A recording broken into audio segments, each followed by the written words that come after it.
नमस्कार दोस्तों, स्वागत है आपका हमारे यूट्यूब चैनल जरदारी क्लासेस में। दोस्तों आज हम यहाँ पे सॉल्व करेंगे उत्तराखंड फॉरेस्ट गार्ड का पिछला पेपर जो कि 2020 में इसका एग्ज़ाम हुआ था और 2020 का फर्स्ट शिफ्ट का दोस्तों ये पेपर है। कंप्लीट 100 क्वेश्चन हम यहाँ पे आज सॉल्व करने वाले हैं और इस वीडियो के माध्यम से दोस्तों आपको पता चल सकेगा कि किस प्रकार से पिछला प्रश्न पत्र बना था, पिछली बार किस प्रकार के क्वेश्चन पूछे गए थे। अब इसमें सबसे बड़ी बात यह है कि पिछली बार ये एग्ज़ाम कराया था यूके ट्रिपल ने और अभी ये एग्ज़ाम कराया जा रहा है जो कि आपका अप्रैल में होने वाला है, वो यूके पीएससी के माध्यम से कराया जा रहा है। तो आपको विशेष ध्यान करंट अफेयर्स पे देना है और इंडियन जीएस पे आपको ज़्यादा फोकस करना है क्योंकि उत्तराखंड उतना डीप नहीं पूछा जाता है यूके पीएससी के माध्यम से। बाकी कंप्लीट कोर्स उत्तराखंड का हिंदी का हमारे माध्यम से जरदारी क्लास के माध्यम से आपको कंप्लीट हमारे यूट्यूब चैनल में मिल जाएगा और करंट अफेयर्स की ई बुक भी लिंक आपको मिल जाएगा वीडियो के डिस्क्रिप्शन में, तो वहाँ से आप उसको ले सकते हैं। तो शुरू करते हैं दोस्तों आज की वीडियो। पहला क्वेश्चन है दोस्तों यहाँ पे, स्रोत भाषा में व्यक्त विचारों को लक्ष्य भाषा में अभिव्यक्त करने की प्रक्रिया को क्या कहते हैं। तो देखो, कोई आपने भाषा सुन ली यानी जो स्रोत भाषा है, तो उसमें जो व्यक्त विचार है उनको आपने लक्ष्य भाषा में अगर अभिव्यक्त करना है तो उस प्रक्रिया को कहेंगे दोस्तों अनुवाद यानी ट्रांसलेशन। डी ऑप्शन होगा इसका सही आंसर। आगे है क्वेश्चन नंबर 2, मनोहर श्याम जोशी जी की सिल्वर वेडिंग कहानी का मुख्य पात्र कौन है। तो मनोहर श्याम जोशी जी की रचना है सिल्वर वेडिंग, ये एक कहानी है और इसके जो मुख्य पात्र हैं वो है यशोधर बाबू, यानी डी ऑप्शन हो जाएगा सही आंसर। एक अन्य पात्र भी है दोस्तों इस कहानी के, किसंदा। ये मैं आपको क्यों बता रहा हूं, क्योंकि जो यशोधर बाबू इस कहानी के मुख्य पात्र हैं, इनके जीवन पर किसंदा जो कि एक अन्य पात्र हैं कहानी के, इनके व्यक्तित्व का काफी प्रभाव पड़ता है यशोधर बाबू जी के जीवन पर। और जो ये सिल्वर वेडिंग कहानी है ये आपको दो पीढ़ियों के अंतर को स्पष्ट कराती है। यशोधर बाबू जो कि पुरानी पीढ़ी के व्यक्ति है और वही उनका स्वभाव भी है उस प्रकार का, और उनकी संतानें, उनके बच्चे जो कि नई पीढ़ी के उनका स्वभाव है। तो इस प्रकार से दो अंतर स्पष्ट करती है दो पीढ़ियों का सिल्वर वेडिंग कहानी। तो डी ऑप्शन यहाँ पे सिल्वर वेडिंग कहानी का मुख्य पात्र कौन है, तो वो है यशोधर बाबू। ये मैंने आपको हिंदी का जो पिछला कोर्स हमने चलाया था उसमें आपको बता रखा है जब मैंने आपको हिंदी साहित्य पढ़ाया था। तीसरा क्वेश्चन है यहाँ पे, सूर्यकांत त्रिपाठी निराला ने निम्न में से किस पत्रिका का संपादन किया है। तो तीसरे क्वेश्चन का जो सही आंसर है यहाँ पे वो हो जाएगा आपका ए, मतवाला, जो कि एक पत्रिका है और इसका संपादन किसके द्वारा किया गया, सूर्यकांत त्रिपाठी निराला जी के द्वारा। इनके कुछ अगर अन्य महत्वपूर्ण रचनाओं की बात करें, किसकी, सूर्यकांत त्रिपाठी निराला जी की, तो इनकी है एक बहुत ही महत्वपूर्ण रचना जूही की कली, ये इनकी प्रथम रचना थी। कुछ अन्य महत्वपूर्ण रचना जैसे कुकुरमुत्ता जो कि कई बार एग्जाम में पूछी जाती है, कुकुरमुत्ता हो गया। उसके बाद विधवा हो गई, ये भी इनकी एक प्रसिद्ध रचना है। उसके बाद अनामिका, ये दोस्तों इनके कुछ प्रमुख रचनाएं हैं जो कि आपको नोट करनी है। प्रत्येक क्वेश्चन को दोस्तों मैं यहाँ पे आपको डिटेल्स में बताने का प्रयास करूंगा क्योंकि यहाँ से बहुत सारे फैक्ट ऐसे हो सकते हैं कि जो कि आगामी एग्जाम में पूछे जा सकते हैं। और अगर आपने हमारा जो कोर्स है हिंदी का कोर्स या आपका जीके कोर्स अगर वो पढ़ा है तो आपका इसमें साथ साथ रिविजन भी होता रहेगा। बहुत सारे क्वेश्चन दोस्तों वहां से लगातार यहाँ पे पूछे गए हैं। चौथा क्वेश्चन यहाँ पे, पासपोर्ट को हिंदी में क्या कहते हैं। तो पासपोर्ट को हिंदी में कहते हैं पारपत्र, इसका हो जाएगा सी ऑप्शन सही आंसर। क्वेश्चन नंबर 5 है, घोड़ा का पर्यायवाची शब्द। तो घोड़ा का जो पर्यायवाची शब्द है वो है यहाँ पे हया, बी ऑप्शन हो जाएगा सही आंसर। और अगर हम बात करें घोड़े के अन्य पर्यायवाची शब्दों की, तो घोटक हो गया, उसके बाद हया तो यहीं पे दिया गया है, बजी हो गया, तुरंग, सैंधव, ये कुछ महत्वपूर्ण पर्यायवाची शब्द हैं घोड़े के जो कि बार बार एग्जाम में पूछे जाते हैं। अब यहाँ पे तमाल दिया गया है, ऑप्शन भी देख लेते हैं। तो तमाल किसे कहते हैं, ये एक वृक्ष होता है। तमाल क्या होता है, एक वृक्ष होता है। जम्बुक की बात अगर करें तो जम्बुक तो वैसे तो जामुन को भी कहते हैं और साथ ही साथ जम्बुक दोस्तों किसे कहा जाता है, गीदड़ को भी कहा जाता है। और नेक्स्ट यहाँ पे वायस, तो वायस किसे कहा जाता है, ये कहा जाता है कौवे को। तो चारों ऑप्शन आपके मैंने यहाँ पे कवर कर दिए हैं। तमाल एक वृक्ष है, जम्बुक हो गया, जामुन और गीदड़ को भी जम्बुक कहा जाता है, और वायस ये कौवे को कहा जाता है। क्वेश्चन नंबर 6 है, बघेली किस उपभाषा की बोली है? ये तो मैंने जो 2022 का हमारा कोर्स चल रहा है हिंदी का, उसमें भी आपको बता दिया है, वहां से प्रश्न बना हुआ है। तो बघेली किस उपभाषा की बोली है? क्वेश्चन नंबर 6 का जो सही आंसर हो जाएगा, पूर्वी हिंदी की बोली है बघेली। पूर्वी हिंदी एक उपभाषा है हिंदी की और इसकी बोली है बघेली। पूर्वी हिंदी में 3 बोलियां आती है, कौन कौन सी? अवधी, बघेली और तीसरी आती है दोस्तों छत्तीसगढ़ी। तो ये तीनों आपको याद होगी, मैंने आपको ये पढ़ा रखा है। क्वेश्चन नंबर 7 है, निम्नलिखित में से क्रिया के सही भेद। तो क्रिया के 2 भेद होते हैं, कर्म के आधार पर सकर्मक क्रिया और अकर्मक क्रिया, यानी इसका हो जाएगा क्वेश्चन नंबर 7 का ए ऑप्शन सही आंसर। क्वेश्चन नंबर 8 देखो, यहाँ पे निम्नलिखित में से अशुद्ध वाक्य है। तो आपको इन चारों ऑप्शनों में से अशुद्ध वाक्य चुनना है। देखो यहाँ पे ऑप्शन है, वहां बहुत से पशु और पक्षी उड़ते और चरते हुए दिखाई दिए। देखो यहाँ पे ये वाक्य सीधा साधा क्या लग रहा है, यहाँ पे अशुद्ध लग रहा है। कैसे लग रहा है? वहां बहुत से पशु और पक्षी। अगर यहाँ पे, क्योंकि देखो पहले पशु है और फिर पक्षी है, और फिर इसने क्या लिखा, पहले उड़ते और फिर चरते। तो पशु उड़ते हैं नहीं और पक्षी चरते नहीं है। यहाँ पे क्या होना था, वहां बहुत पशु और पक्षी, यहां पे होना था चरते और यहां पे होना था उड़ते। चरते और उड़ते हुए दिखाई दे रहे हैं। तो इस प्रकार से ये क्या हो जाता, सही वाक्य हो जाता, लेकिन ये यहाँ पे क्या है, अशुद्ध है। तो ए ऑप्शन हो जाएगा सही आंसर। निम्नलिखित में से अशुद्ध वाक्य कौन है? ए ऑप्शन है। क्वेश्चन नंबर 9 है, निम्नलिखित में से दंतोष्ठ्य ध्वनियां कौन सी है? तो दंतोष्ठ्य जो यहाँ पे ध्वनियां है वो है वा और फा।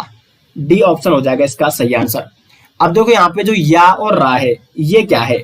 तो या यहाँ पे क्या है, तालव्य ध्वनि है, तालव्य, या क्या यहाँ पे तालव्य ध्वनि है। जबकि जो रा है यहाँ पे वो है दंतमूल, दंतमूल ध्वनि। और उसके बाद अगर हम बात करें यहाँ पे जो ये ला है, ये कैसे ध्वनि है? तो ला भी यहाँ पे दंतमूल ध्वनि है। और साथ ही साथ ला को क्या कहा जाता है, पार्श्विक व्यंजन भी कहा जाता है, और रा को कहा जाता है लुंठित व्यंजन, जबकि या को अर्धस्वर व्यंजन कहा जाता है। उसके बाद यहाँ पे जो पा और फा है, ये क्या है, ये आपके औष्ठ्य व्यंजन है, जिनका उच्चारण कहाँ से होता है, ओंठों से होता है। तो यहाँ पे इस प्रकार से ये सभी जो यहाँ पे ध्वनियां दे रखी हैं, इनका उच्चारण स्थान कौन सा है, ये मैंने आपको बता दिया है। आगे बढ़ते हैं क्वेश्चन नंबर 10 की ओर। किसी भी विचाराधीन पत्र अथवा प्रकरण को निपटाने के लिए उस पर राय, मंतव्य अथवा आदेश, निर्देश दिया जाता है, तो उसे क्या कहा जाता है? तो इसे कहा जाता है दोस्तों टिप्पण। टिप्पण भी मैंने आपको पत्र लेखन में बता रखा है। पत्र लेखन में टिप्पण क्या होता है, तो माने कोई भी विचाराधीन पत्र है, उस पर आपने क्या करना है, उस पर अपने राय देनी है, मंतव्य देना है, उसमें आदेश देना है, निर्देश देना है, तो उसे कहते हैं टिप्पण।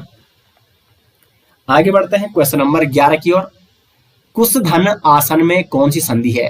तो संधि मैंने आपको पढ़ा रखी है, कुशधन आसन, जहां पे बड़ी मात्रा होती है, कुशासन, आप बड़ी आ की मात्रा बन रही है यहाँ पे। मतलब देखो कुशधन आसन क्या बन रहा है, कुशासन बन रहा है, तो बड़ी आ की मात्रा बन रही है, इसमें दीर्घ संधि होगी। यहाँ पे संधि विच्छेद क्या हो रहा है, अ धन आ, ये बन रहा है आ। कुशधन आसन, कुशासन, दीर्घ संधि होगी। क्वेश्चन नंबर 11 का ए ऑप्शन हो जाएगा सही आंसर। क्वेश्चन नंबर 12 की ओर बढ़ते हैं। जो शब्द लिंग, वचन तथा काल के अनुसार नहीं बदलते हैं, क्वेश्चन क्या लिखा है, नहीं बदलते हैं, उन्हें कहते हैं, तो उन्हें कहते हैं अविकारी शब्द। देखो शब्द एक होता है विकारी शब्द और एक हो गया अविकारी शब्द। अविकारी, तो विकारी शब्द वो होते हैं जो लिंग, वचन तथा काल के आधार पर या काल के अनुसार बदल जाते हैं। विकारी में कौन आते हैं आपके, संज्ञा हो गया, सर्वनाम हो गया, क्रिया हो गई, और उसके बाद विशेषण। ये सारे के सारे विकारी शब्द हैं। और अविकारी शब्द कौन है, तो अव्यय शब्द ही क्या है, अविकारी शब्द हैं जो कि लिंग वचन था काल के अनुसार नहीं बदलते हैं। तो इसका बी ऑप्शन हो जाएगा सही आंसर। क्वेश्चन नंबर 13 है, संबंधवाचक संज्ञा विशेषण का उदाहरण है। संबंधवाचक संज्ञा विशेषण का उदाहरण आपको बताना है, ऐसा विशेषण जो कि संज्ञा के साथ संबंध बता रहा है। तो देखो भाई यहाँ पे क्या है, संज्ञा है, और इसकी विशेषता क्या है, मोसेरा। लेकिन मोसेरा इसमें कैसी विशेषता है, तो ये बता रहा है संबंध, कि हमारा जो भाई है वो हमारा मोसेरा भाई है। तो इसका मतलब इसमें संबंधवाचक संज्ञा विशेषण होगा। ए ऑप्शन हो जाएगा इसका सही आंसर। क्वेश्चन नंबर 14 है, ईमेल किस जनसंचार माध्यम के अंतर्गत आता है। बहुत ही महत्वपूर्ण प्रश्न है दोस्तों, और ईमेल जो कि आता है यहाँ पे आधुनिक दृश्य माध्यम के अंतर्गत। वैसे संपूर्ण जो इंटरनेट है दोस्तों वो आधुनिक माध्यम के अंतर्गत आता है। अब उसमें ईमेल अगर आप देखोगे तो ईमेल उसको आप देख भी सकते हैं, और साथ ही साथ ये आधुनिक माध्यम यानी इंटरनेट के अंतर्गत आ रहा है, तो ये आधुनिक दृश्य माध्यम के अंतर्गत आएगा ईमेल। ठीक है, श्रव्य माध्यम में क्या आता है, जैसे रेडियो। उसके बाद दृश्य श्रव्य माध्यम में क्या आया, टेलीविजन आया। और अभी मुद्रण माध्यम में क्या आते हैं, जैसे अखबार होते थे, या अखबार अभी चलते हैं। और आधुनिक दृश्य माध्यम में क्या हो गया, ईमेल। ईमेल, और ईमेल की फुल फॉर्म क्या है, तो वो है इलेक्ट्रॉनिक मेल। कई बार ये भी प्रश्न एग्जाम में पूछा जाता है। क्वेश्चन नंबर 15 है, अर्ध सरकारी पत्र के प्रारूप में प्रेषक का नाम एवं पदनाम होता है। ये मैंने आपको पूरा फॉर्मेट भी दिया था इस प्रकार से। अर्ध सरकारी पत्र का, अर्ध सरकारी पत्र के प्रारूप में जो प्रेषक का नाम और पदनाम होता है वो यहाँ पे होता है, यानी ये हो गया बाईं और शीर्ष पर। तो सी ऑप्शन हो जाएगा इसका सही आंसर। इसका तो मैंने फॉर्मेट के माध्यम से भी एक्सप्लेन किया था, फॉर्मेट भी वहां पे मैंने आपको बताया था। जो हमारा हिंदी का पुराना कोर्स है उसमें मैंने हिंदी आपको कंप्लीट कर रखी थी। ठीक है, खैर ये नया कोर्स चल रहा है 2022, जिसमें और डिटेल्स में आपको हिंदी का कोर्स दोस्तों कराया जा रहा है, और 30 दिन में आपको संपूर्ण हिंदी का कोर्स मैंने कराना है। अभी 6वां दिन चल रहा है ये। 16 क्वेश्चन है यहाँ पे, वर्तनी की दृष्टि से शुद्ध शब्द। तो यहाँ पे देखो ये प्रश्न कई बार एग्जाम में बनता है, और इसमें ये सी ऑप्शन सही आंसर है। वर्तनी की दृष्टि से शुद्ध शब्द है उज्ज्वल, और उज्ज्वल में संधि भी कई बार पूछी जाती है। तो इसमें इसकी जो संधि विच्छेद अगर हम करें तो उत्धन ज्वल हो जाता है। इसमें कौन सी संधि है, तो इसमें है व्यंजन संधि। व्यंजन संधि, और व्यंजन संधि में क्या होता है कि अगर ता के बाद जा आ रहा है तो ता का जा हो जाता है, और इसलिए ता का यहाँ पे जा हो गया, और ज्वल ये पहले से था। तो इस प्रकार से ये शुद्ध शब्द हो जाता है।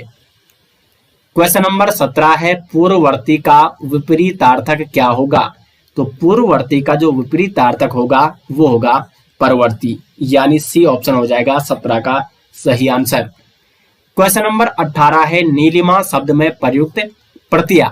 देखो एक होता है उपसर्ग जो शब्द के पहले लगता है, और प्रत्यय जो शब्द के बाद में लगता है। तो प्रत्यय यहाँ पे क्या है, नीलिमा में नील धन इमा। तो यहाँ पे ए ऑप्शन हो जाएगा सही आंसर। नीलिमा में कौन सा प्रत्यय है, इमा प्रत्यय है। क्वेश्चन नंबर 19 है, अंडमान निकोबार में शासन और शिक्षा की भाषा है। तो यहाँ पे जो शासन और शिक्षा की भाषा है अंडमान निकोबार में वो है हिंदी। नेक्स्ट क्वेश्चन है क्वेश्चन नंबर 20, छात्र ने परिश्रम किया इसलिए वह अनुत्तीर्ण हो गया।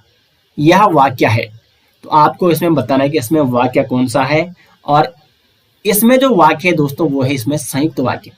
अब इसमें संयुक्त वाक्य क्यों है, क्योंकि इसमें संयुक्त वाक्य क्या होता है, 2 या 2 से अधिक सरल वाक्य जिसमें होते हैं। तो ये देखो 2 या 2 से अधिक इसमें सरल वाक्य है। एक तो ये वाक्य छात्र ने परिश्रम नहीं किया, ये अपने आप में एक पूरा वाक्य है।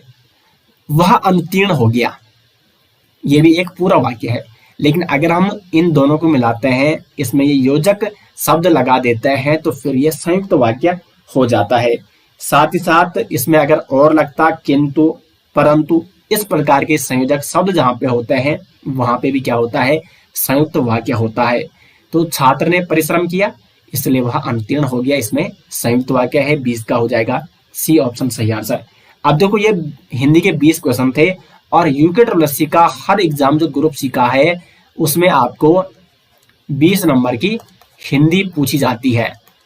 और इस 20 नंबर का हिंदी का कोर्स आजकल आपका चल रहा है, तो उसके साथ आप जरूर जुड़े। बहुत सारे प्रश्न वहां से बन चुके हैं और आगे भी बनेंगे। वैसे हमारा पुराना कोर्स है, वहीं से भी बहुत सारे प्रश्न पहले ही यहाँ पे पूछे जा चुके हैं। तो उस कोर्स के साथ आपको जुड़ना है और हिंदी में आपको टारगेट बनाना है कि 17 या 18 प्रश्न ऐसे होने चाहिए जो आपको आने चाहिए हिंदी में। तो लगातार जितनी ज्यादा आपकी प्रैक्टिस रहेगी, पुराने पेपरों को आपको सोल्व करना है। इसलिए आज से ये सीरीज हमारी चलाई जा रही है और प्रत्येक सप्ताह आपको एक पुराना पेपर यूकेट्रोलॉजी का सोल्व कराया जाएगा। उसके माध्यम से आप यहाँ पे समझ सकेंगे कि कितनी आसान यहाँ पे पेपर बनता है, कितना टफ पेपर बनता है और क्या क्या आपको पढ़ना है। बढ़ते हैं अब यहाँ पे आगे 21 क्वेश्चन की ओर। तो क्वेश्चन नंबर 21 है यहाँ पे, राज्यसभा के सभापति का चुनाव किस निर्वाचक मंडल के द्वारा किया जाता है? पॉलिटिमा ने आपको बता रखा है। देखो यहाँ पे कंफ्यूज क्या होता है लड़कों को या बच्चों को, यहाँ पे वो समझते हैं कि राज्यसभा के सभापति का चुनाव। अब सभापति कौन है राज्यसभा का? जबकि आपको पता है कि राज्यसभा का जो सभापति होता है वो स्वयं उपराष्ट्रपति ही होता है। अब उपराष्ट्रपति की चुनाव प्रणाली ये आपको पता होनी चाहिए। तो उपराष्ट्रपति की जो चुनाव प्रणाली होती है उसमें संसद के दोनों सदनों के सदस्य उसको निर्वाचित करते हैं, यानी और साथ ही साथ दोनों सदनों के कैसे सदस्य होने चाहिए? निर्वाचित सदस्य भी और मनोनीत सदस्य भी। तो यहाँ पे आ जाएगा संसद के समस्त सदस्य। अब संसद का मतलब यहाँ पे लोकसभा भी हो गया और राज्यसभा भी हो गया, यानी दोनों सदन। और समस्त सदस्य का मतलब यहाँ पे ये हो गया कि निर्वाचित सदस्य भी और मनोनीत सदस्य भी। तो क्वेश्चन नंबर 21 का दोस्तों डी ऑप्शन हो जाएगा सही आंसर। राज्यसभा के सभापति यानी उपराष्ट्रपति का चुनाव किस निर्वाचक मंडल के द्वारा किया जाता है? तो संसद के समस्त सदस्यों द्वारा। और अगर हम बात करें आर्टिकल की, तो आर्टिकल 66 का खंड 1 जिसमें उपराष्ट्रपति का निर्वाचन बताया गया उसमें, और निर्वाचन जो नीति है उपराष्ट्रपति की वो राष्ट्रपति के अनुसार होती है। उसमें एकल संक्रमणीय आनुपातिक गुप्त मतदान किया जाता है। तो इसका डी ऑप्शन हो जाएगा सही आंसर। आगे बढ़ते हैं क्वेश्चन नंबर 22 की ओर। भारत के किस राष्ट्रपति की स्वीकृति के पश्चात उत्तरांचल यानी उत्तराखंड राज्य अस्तित्व में आया? तो यहाँ पे KR नारायण जो कि उस समय तत्कालीन राष्ट्रपति थे, उनके स्वीकृति के पश्चात ही उत्तराखंड अस्तित्व में आया। जो उत्तर प्रदेश मतलब जो विधेयक था, उत्तर प्रदेश पुनर्गठन विधेयक 2000, हाँ ठीक है, वो सबसे पहले 27 जुलाई 2000 को पहले वो लोकसभा में प्रस्तुत किया जाता है। उसके बाद 1 अगस्त 2000 को लोकसभा में पारित हो जाता है। उसके बाद 10 अगस्त 2000 को राज्यसभा में पारित, और 28 अगस्त 2000 को राष्ट्रपति KR नारायण द्वारा उसे स्वीकृत किया जाता है और इस प्रकार से उत्तराखंड अस्तित्व में आता है। तो इसका हो जाएगा सी ऑप्शन सही आंसर। आगे बढ़ते हैं क्वेश्चन नंबर 23 की ओर। सिमलीपाल जीवमंडल निचय स्थित है। तो जो सिमलीपाल जीवमंडल निचय है ये आपका उड़ीसा के मयूरभंज जिले में स्थित है। इसका डी ऑप्शन हो जाएगा सही आंसर। और 1994 में सिमलीपाल जीवमंडल निचय को जैवमंडल रिजर्व क्षेत्र घोषित भी किया गया था 1994 में। तो इसका यहाँ पे डी ऑप्शन हो जाएगा सही आंसर। क्वेश्चन नंबर 24 है, कांचुला खर्क प्रसिद्ध है। ये सारे क्वेश्चन मैंने आपको करा रखे हैं। कांचुला खर्क जो प्रसिद्ध है ये है कस्तूरी मृग प्रजनन एवं संरक्षण केंद्र के रूप में। और ये अगर हम इसकी स्थिति की बात करें तो ये स्थित आपका चमोली में। और इसकी स्थापना कब हुई थी? ये हुई थी 1982 में। कांचुला खर्क में कस्तूरी मृग प्रजनन एवं संरक्षण केंद्र की स्थापना। कस्तूरी मृग जो कि राज्य का राज्य पशु है और इसका वैज्ञानिक नाम क्या है? तो मस्कस काइसोगास्टर इसका वैज्ञानिक नाम है। आगे बढ़ते हैं क्वेश्चन नंबर 25 की ओर। तृतीय अंग्रेज मराठा युद्ध के दौरान गवर्नर जनरल कौन था? तो तृतीय अंग्रेज मराठा युद्ध जो होता है ये होता है 1817 और 18 के आसपास। और इस समय जो गवर्नर जनरल थे वो थे लॉर्ड हेस्टिंग। लॉर्ड हेस्टिंग दोस्तों आंग्ला और जो नेपाल युद्ध होता है, क्योंकि इसका संबंध उत्तराखंड से है, आंग्ला नेपाल युद्ध कब से प्रारंभ होता है? 1814 से, और अंत इसका होता है 16 में। अभी नेपाल जो आंग्ला नेपाल युद्ध, ये उत्तराखंड से संबंध क्यों है? क्योंकि उत्तराखंड में यहाँ पे उस समय गोरखा शासन चल रहा था, गोरखाओं का आधिपत्य था, यानी जो नेपाल के थे। तो यहीं पे आक्रमण करते हैं अंग्रेज उनके खिलाफ, और उनको यहाँ से क्या कर देते हैं? परास्त करके यहाँ से मतलब कुंभा के उत्तराखंड को उनके कुशासन से मुक्त करते हैं, और यहाँ पे फिर अंग्रेजी शासन आ जाता है। तो आंग्ला नेपाल युद्ध 1814-16, और इसी के संबंध में होती है सुंगोली संधि। और अभी मैं आपको यहाँ पे क्यों बता रहा हूँ? क्योंकि इस समय भी जो गवर्नर जनरल था आंग्ला नेपाल युद्ध के समय, वो था लॉर्ड हेस्टिंग। तो इसलिए ये इंपॉर्टेंट हो जाता है, क्योंकि मेरा उद्देश्य ये है कि जो भी फैक्ट हो उस क्वेश्चन से संबंधित वो मैं आपको डिटेल्स में बताऊं। आगे बढ़ते हैं क्वेश्चन नंबर 26 की ओर। मापतोल हेतु धूली पाथा चलाने का श्रेय जाता है, तो ये श्रेय जाता है पंवार वंश के शासक, जो गढ़वाल के शासक थे, अजयपाल को। अजयपाल पंवार वंश के महान शासकों में से एक थे, और मापतोल हेतु उन्होंने धूली पाथा चलाने का श्रेय इनको जाता है। साथ ही साथ सरौला ब्राह्मण प्रथा, ये भी किसने शुरू की थी?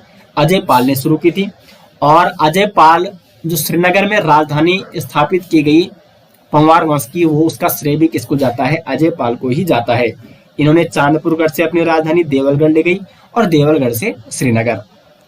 आगे बढ़ते हैं 27 की ओर। ये कंप्लीट हिस्ट्री मैंने आपको उत्तराखंड की करा रखी है, तो प्लेलिस्ट में आप जा सकते हैं। 27वां है, तीसरे चित्र में x का मान क्या होगा? रीजनिंग का प्रश्न है। देखो दोस्तों, रीजनिंग के लगभग 8 या 9 प्रश्न यहाँ पे पूछे जाते हैं यूके के माध्यम से, तो इसमें भी आपको फोकस करना है, क्योंकि ये काफी अच्छा स्कोरिंग यहाँ पे सब्जेक्ट है। तो यहाँ पे आपको बताना है कि x का मान क्या है। तो देखो, पहले आपको इन दोनों में संबंध क्या है आपस में, ये कैसे यहाँ पे ये 72 और 80 आ रहा है, कैसे आ रहा है? देखो यहाँ पे जो ये वाला है और ये वाला है, ऊपर का और नीचे का, तो इसमें आपको इस प्रकार से इनको लिख देना है, यानी 36 के नीचे 4, यानी 36 में 4 का भाग देना है। तो जब आप 36 में 4 का भाग देते हो तो क्या आता है? 9 आता है। फिर आपको ये लेफ्ट और राइट वाला है जो 6 और 2, इसमें इसको जोड़, मतलब इनका मल्टीपल करना है, 6 इंटू 2, तो क्या हो रहा है? ये 6, सॉरी प्लस करना है इनका, ठीक है, प्लस क्या हो रहा है? ये 8 हो रहा है। 6 प्लस, यहाँ पे इसको सही कर देते हैं, हाँ अब हो गया। 6 प्लस 2 आपको करना है, तो ये 8 हो रहा है। तो अब देखो, ये जो 9 निकला यहाँ पे, ये जो 8 निकला है, इसको आपने क्या करना है? मल्टीपल कर देना है। तो 9 8 72 आ गया ना ये वाला। इसमें भी कीजिए वही, पहले 24/3, 24/3 यानी 3 8 24, 8 आया। फिर 6 और 4 10, 6 प्लस 4 10 आया, और इनका आपस में मल्टीपल कीजिए, 10 इंटू 8, तो ये हो जाएगा 80। अब इसका वही कीजिए, तो 48/8 जो ऊपर का और ये नीचे वाला है, तो क्या आएगा? 6 आएगा। फिर 12 और 4 लेफ्ट और राइट वाले को ऐड कर दो, 12 प्लस 4 यानी 16। अब 16 इंटू 6 कर दो, यानी इसको और इसको, तो 16 छिका 96 आ गया। यानी यहाँ पे क्या हो जाएगा? सी ऑप्शन हो जाएगा सही आंसर। तो आगे ना दोस्तों सही आंसर 27 का सी ऑप्शन। आगे है क्वेश्चन नंबर 28। पृथक आपदा प्रबंधन मंत्रालय गठित करने वाला देश का पहला राज्य है, तो ये है आपका उत्तराखंड। उत्तराखंड जिसने ऑस्ट्रेलियाई मॉडल पर, किस मॉडल पर? तो ऑस्ट्रेलियाई मॉडल पर पृथक आपदा प्रबंधन मंत्रालय गठित किया है। डी ऑप्शन हो जाएगा इसका सही आंसर। क्वेश्चन नंबर 29 है। एक लड़की की ओर इशारा करते हुए शिक्षक ने कहा, वह उसकी पत्नी के ससुर की पत्नी की इकलौते पुत्र की इकलौती पुत्री है। लड़की का शिक्षक से क्या संबंध है? देखो ये क्वेश्चन आपको रिलेशन वाले कैसे करने हैं। यहाँ पे एक लड़की की ओर इशारा करते हुए शिक्षक ने कहा, यहाँ पे शिक्षक है और यहाँ पे मैंने ये लिख दिया लड़की। तो इस लड़की की ओर इशारा कर रहा है कि जो ये लड़की है ये उसकी यानी शिक्षक की पत्नी, पत्नी के ससुर, तो पत्नी का ससुर यहां पे लिख दो ससुर। तो जो पत्नी का ससुर है यानी इसका पिता, समझ गए आप? पत्नी के ससुर की, अब ससुर की पत्नी, देखो ससुर की पत्नी, तो आगे लिख दो पत्नी। अब जो ससुर की पत्नी है यानी शिक्षक की पत्नी की सास यानी शिक्षक की मां, ये लिख दो मां।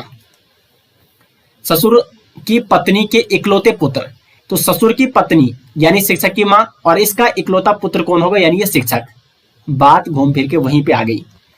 इकलौते पुत्र की इकलौती पुत्री, तो इसकी इकलौती पुत्री कौन है, ये है। तो इसी की ओर तो इशारा कर रहा था, यानी ये क्या हो जाएगा, इसका पुत्री हो जाएगा यहाँ पे। ठीक है, ये इस लड़की के लिए ये सारा बता रहा है कि शिक्षक ने कहा कि वह उसकी पत्नी के ससुर की पत्नी के इकलौते पुत्र की पुत्री है, ये लड़की जिसकी ओर ये शिक्षक इशारा कर रहा था, यानी वो क्या हो जाएगी, उसकी पुत्री हो जाएगी। क्वेश्चन नंबर 30 है, निम्न में से यमुना नदी पर कौन सा बांध निर्मित है। तो यहाँ पे देखो ऑप्शन आप दे सकते हैं। सबसे पहला ऑप्शन यहाँ पे कोठार बांध है, और ये जो कोठार बांध है ये है कोसी नदी पर अल्मोड़ा में। उसका एक कालागढ़ बांध है, तो कालागढ़ बांध आपका पश्चिमी रामगंगा नदी पर है, कहाँ है, पौड़ी में, और यहीं से पश्चिमी रामगंगा राज्य से बाहर निकल जाती है। किसाऊ बांध ये आपका कहाँ है, टोंस नदी पर है, देहरादून में।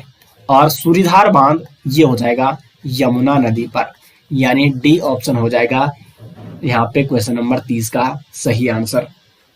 रिवर सिस्टम आप देख सकते हैं, कंप्लीट मैंने आपको पढ़ा रखा है, और डैम भी जो प्रमुख विद्युत परियोजनाएं हैं। देखो मैंने जो सीरीज कर रखी ना उत्तराखंड की शुरू, एक बार मैंने आपको कंप्लीट जियोग्राफी कराई थी, और उसमें मैंने उत्तराखंड के मोस्टली टॉपिक आपको कंप्लीट करा दिए थे।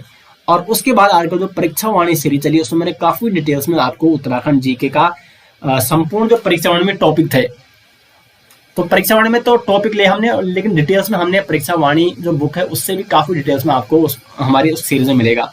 और साथ साथ दोस्तों जरदारी क्लासेस के संपूर्ण नोट्स अगर आपको चाहिए, जितने भी हमारी सीरीज चल रही, हिस्ट्री या डिस्ट्रिक्ट सीरीज या आपकी परीक्षा वाणी सीरीज या हिंदी का कोर्स जो आजकल चल रहा है, तो वीडियो के डिस्क्रिप्शन में आपको लिंक दे दिया जाएगा, या आप गूगल पे सर्च कीजिए jardhariclasses.in, वहां पे आपको उस वेबसाइट में पीडीएफ देखने को मिल जाएगी, वहां से आप उन पीडीएफ को डाउनलोड कर सकते हैं। क्वेश्चन नंबर 31 है, भारत के 26वें एयर चीफ मार्शल के रूप में किसकी नियुक्ति की गई। तो ये तो उस समय देखो ये पेपर 2020 का है, और ये 2019 का करंट अफेयर्स क्वेश्चन उसमें पूछा गया है, यानी पिछले एक साल का। तो उस समय जो 26वें एयर चीफ मार्शल नियुक्त किए गए वो किए गए राकेश कुमार सिंह भदौड़िया, बी ऑप्शन इसका हो जाएगा सही आंसर। जबकि अगर हम बात करें वर्तमान की, वर्तमान लेटेस्ट 2022 का मैं आंकड़ा बता रहा हूं, वर्तमान में जो एयर चीफ मार्शल है वो है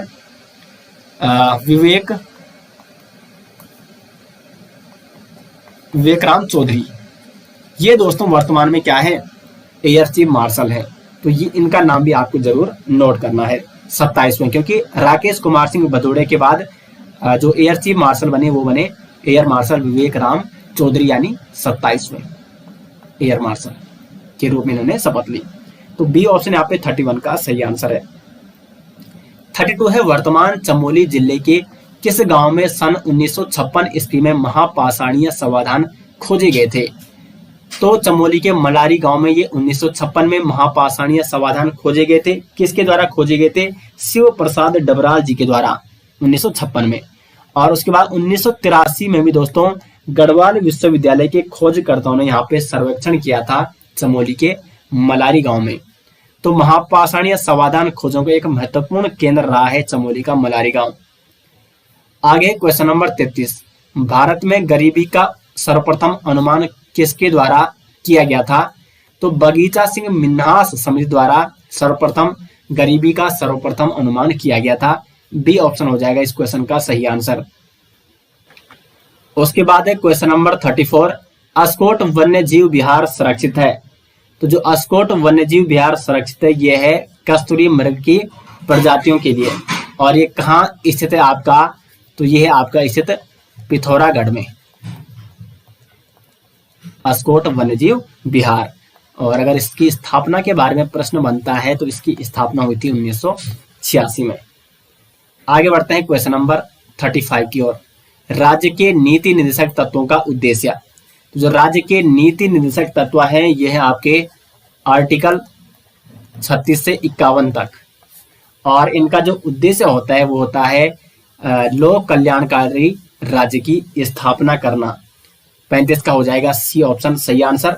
और संविधान में ये किसके सुझाव पर रखे गए, तो BN राव के सुझाव पर।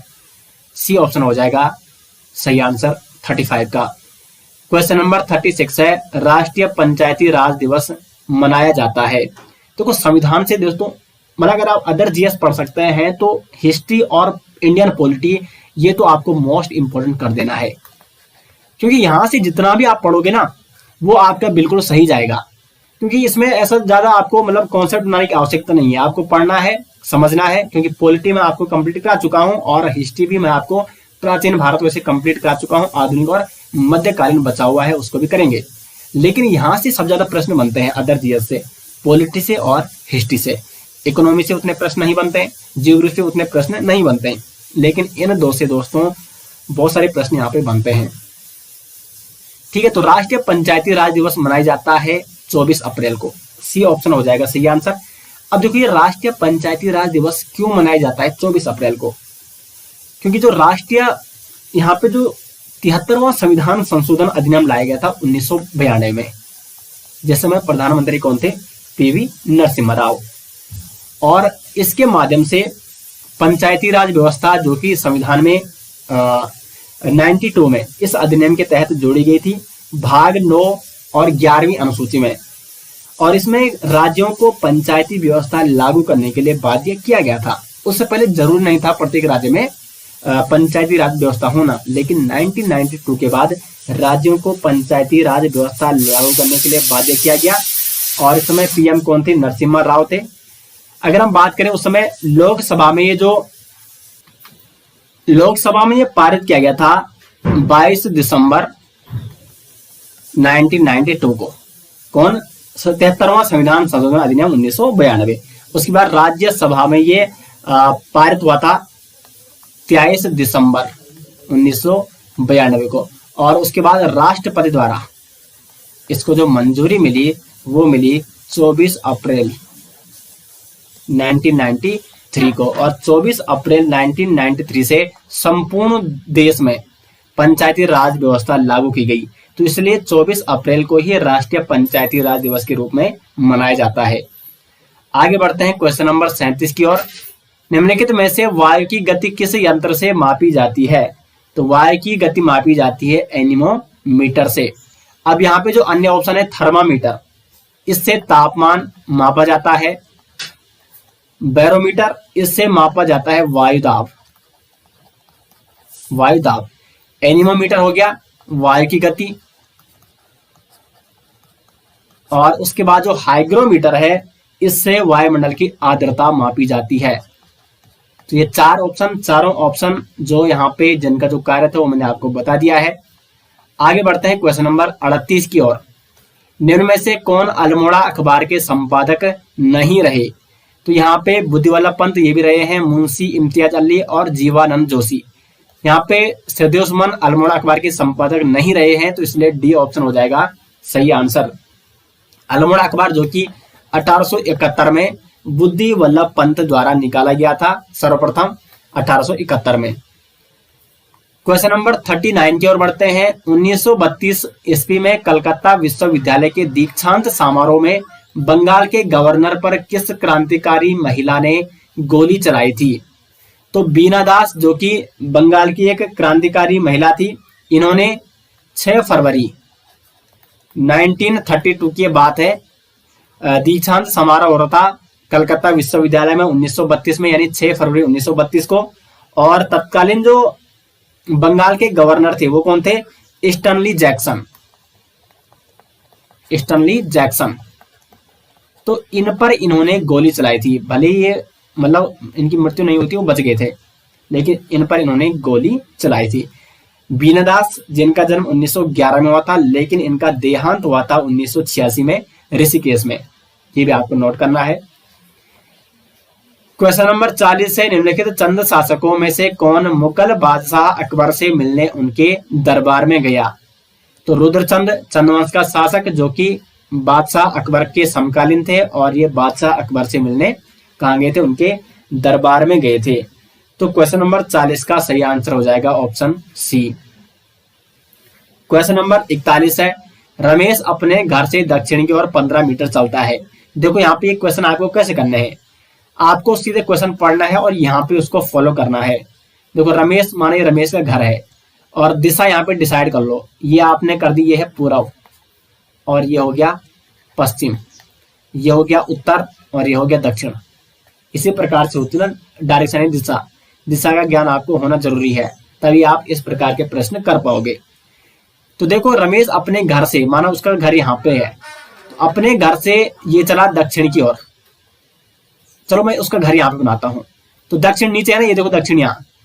अपने घर से चला दक्षिण की ओर 15 मीटर, 15 मीटर। फिर बाएं मुड़ा, तो देखो इसका मुंह नीचे की ओर, तो इसका बाएं किधर होगा, इधर होगा। और बाएं कितना मुड़ा, 20 मीटर। तो ये मुड़ गया यहां से 20 मीटर। एक 20 मीटर चलता रहा, एक बार ये फिर बाएं मुड़ता है। अब देखो ये आगे की ओर चल रहा है इधर की ओर, तो इसका मतलब सामने है, तो बाएं इसका हो गया ऊपर। तो बायां मुड़कर ये 15 मीटर चलता है, 15 मीटर, क्योंकि इधर भी ये 15 मीटर है, इधर भी ये 15 मीटर। अब वो यहाँ पे प्रारंभ में वो यहाँ पे था और अभी ये वर्तमान में यहाँ पे है। तो वह अपने घर से कितनी दूरी पर और किस दिशा में है। तो यहाँ से यहाँ की दूरी 15, यहाँ से यहाँ की दूरी 15। अब यहाँ से यहाँ की दूरी 20 है, तो यहाँ से यहाँ की दूरी भी कितनी होगी दोस्तों, 20 मीटर होगी।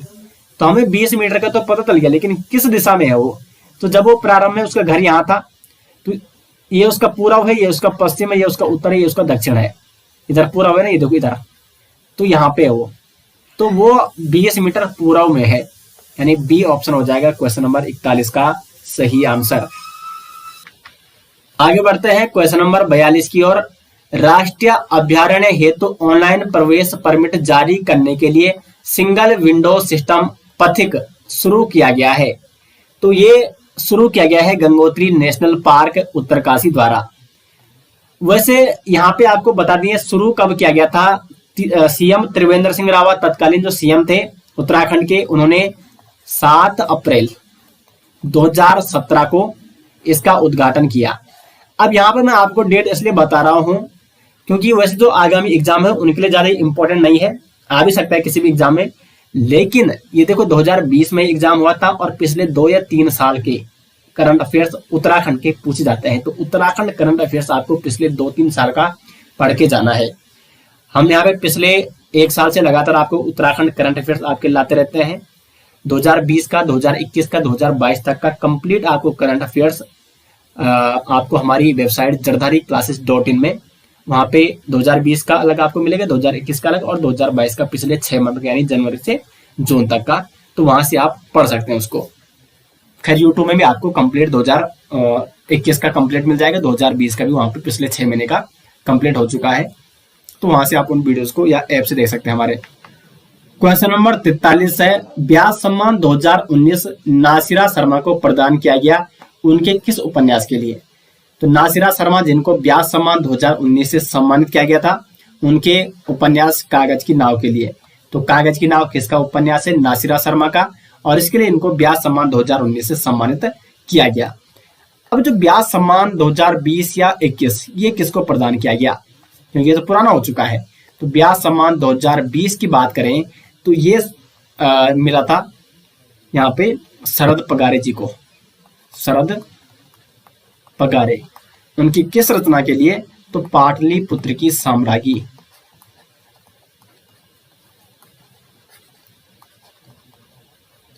साम्राज्ञी ये इनका क्या है, उपन्यास है पाटलिपुत्र के साम्राज्ञी शरद पगारे जी का, जिसके लिए इनको व्यास सम्मान 2020 से सम्मानित किया गया। और व्यास सम्मान अगर हम 2021 की बात करें तो ये मिला था असगर वजाहत जी। असगर वजाहत इनकी किस रचना के लिए, तो इनकी रचना है महाबली। ये इनका एक नाटक है, क्या है, नाटक। तो इसके लिए असगर वजाहत जी को 2021 व्यास सम्मान से सम्मानित किया गया। और प्रथम व्यास सम्मान से किसे सम्मानित किया गया, रामविलास शर्मा जी को 1991 में। क्वेश्चन नंबर 44 है, उत्तराखंड राज्य में नगरीय स्वायत्त शासन प्रणाली की शुरुआत हुई।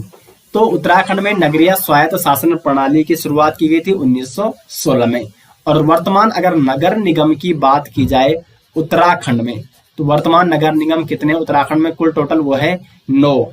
और नवा जो नगर निगम बना वो कौन बना? श्रीनगर गढ़वाल। कब बना था?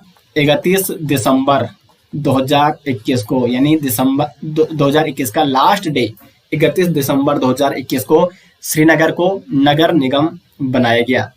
तो बी ऑप्शन यहाँ पे सही आंसर है। उत्तराखंड राज्य में नगरीय स्वायत्त शासन प्रणाली की शुरुआत 1916 में हुई।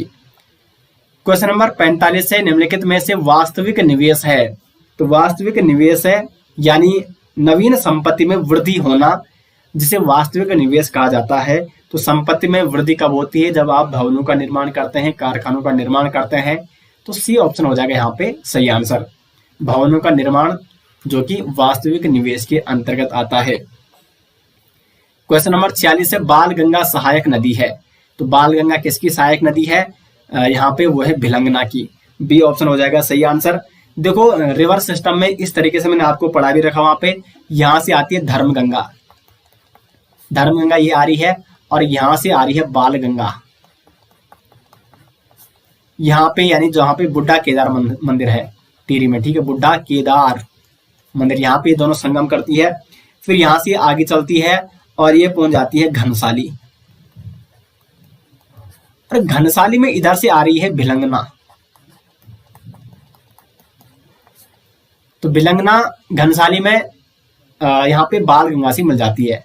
तो कुल मिला के बाल गंगा यहाँ से आ रही ना, यहाँ पे इसके साथ धर्मगंगा मिल गई, और ये आगे बढ़ के घनसाली में भिलंगना से मिल गई। तो किसकी सहायक नदी है ये बाल गंगा? भिलंगना की सहायक नदी। और फिर भिलंगना आगे आती है, और यहाँ पे टिहरी डैम में गणेश प्रयाग था, क्योंकि वहां पे अब टिहरी डैम बन चुका है, वो डूब चुका है गणेश प्रयाग। तो यहाँ पे ऊपर से भागीरथी इस प्रकार से आती है, और यहाँ पे संगम करती है, और फिर ये आगे चलती है, और फिर ये देवप्रयाग पहुंच जाती है। वहां से इधर से अलकनंदा आ रही है, और फिर इस प्रकार से आगे गंगा के रूप में बहती है। तो ये तो खैर मैंने आपको काफी डिटेल्स में पढ़ा रखा है। आगे बढ़ते हैं 47वां की ओर। संविधान सभा की पहली बैठक हुई थी। संविधान सभा की जो पहली बैठक हुई थी वो हुई थी 9 दिसंबर 1946 को, और पहली बैठक की अध्यक्षता किसके द्वारा की गई थी? सच्चिदानंद सिन्हा जी के द्वारा, जो कि अस्थायी अध्यक्ष थे। उसके बाद दूसरी बैठक होती है 11 दिसंबर 1946 को, जिसमें राजेंद्र प्रसाद जी को संविधान सभा का स्थायी अध्यक्ष चुना जाता है। क्वेश्चन नंबर 48 है, अपने रूप व आकार के अनुसार निम्नलिखित में से कौन एक वनाग्नि का प्रकार नहीं है? तो यहाँ पे जो ट्री फायर है ये वनाग्नि का प्रकार नहीं है। सी ऑप्शन हो जाएगा इसका सही आंसर। क्वेश्चन नंबर 49 है, निम्नलिखित में से कौन सी पर्वत चोटी हिमालय में स्थित नहीं है? देखो यहाँ पे ऑप्शन आप देखो, यहाँ पे Guru Shikhar, Kamet, mount Everest, Nanda Devi. Mount Everest Nepal में है, ये हिमालय का एक प्रमुख हिस्सा है। नंदा देवी उत्तराखंड में है, कामेट भी उत्तराखंड में, और उत्तराखंड में भी हिमालय फैला हुआ है। तो ये तो तीनों यहाँ पे हिमालय के मतलब हिमालय में स्थित है। अब बात आती है ऑप्शन ए की, गुरु शिखर। गुरु शिखर कहाँ है? तो ये आपका जो राजस्थान में आपकी क्या है? अरावली श्रेणी है, अरावली श्रेणी। उसकी उच्चतम चोटी कौन है? वो है गुरु शिखर। तो गुरु शिखर यहाँ पे हिमालय में स्थित नहीं है, बल्कि अरावली श्रेणी में स्थित है। आगे बढ़ते हैं क्वेश्चन नंबर 50 की ओर। उत्तराखंड राज्य विज्ञान एवं प्रौद्योगिकी परिषद का गठन कब किया गया था? बता रखा मैंने आपको, परीक्षा वाणी सीरीज में हाल ही में बताया था 2005 में। डेट भी अगर मैं बता दूं आपको तो वो है 21 फरवरी 2005 में। और क्यों किया गया था इसका गठन? विज्ञान एवं प्रौद्योगिकी को बढ़ावा देने के लिए। लेक्चर 2600 या 2700 में आपको देखना होगा, वहां पे आपको मिल जाएगा परीक्षा वाणी का जो मैंने आपको जो सीरीज चलाई थी। तो बी ऑप्शन हो जाएगा इसका सही आंसर। 51वां है, निम्नलिखित में से किसने ईस्ट इंडिया कंपनी को दीवानी प्रदान की थी? तो ईस्ट इंडिया कंपनी को दीवानी प्रदान की गई थी शाह आलम द्वितीय द्वारा 1765 में। क्वेश्चन नंबर 52 है, कुमाऊं को किस वर्ष कुमाऊं एवं गढ़वाल 2 जिलों में विभक्त किया गया था? देखो यहाँ पे जब अंग्रेजों ने यहाँ पे शासन करना प्रारंभ किया तो उन्होंने सर्वप्रथम 1839 में क्या किया? कुमाऊं एवं गढ़वाल यानी 2 जिलों में विभक्त किया, और गढ़वाल का जो मुख्यालय बनाया, गढ़वाल का मुख्यालय वो कहां बना? 1839 में श्रीनगर गढ़वाल। लेकिन दोस्तों 1840 में गठन हो जाता है पौड़ी जनपद का, और जो गढ़वाल जनपद था या जो ब्रिटिश गढ़वाल था उसका मुख्यालय श्रीनगर से स्थानांतरित किया जाता है 1840 में पौड़ी गढ़वाल। तो ये दोनों आपको नोट करने हैं, क्योंकि ये भी कई बार एग्जाम में पूछा जा चुका है और ये भी कई बार एग्जाम में पूछा जा चुका है। 1840 में पौड़ी जिले का गठन हुआ और उसके बाद ब्रिटिश गढ़वाल का मुख्यालय श्रीनगर से पौड़ी स्थानांतरित किया गया। लेकिन कुमाऊं और गढ़वाल में कब विभाजन हुआ, तो वो 1839 में हुआ। 53 की ओर बढ़ते हैं।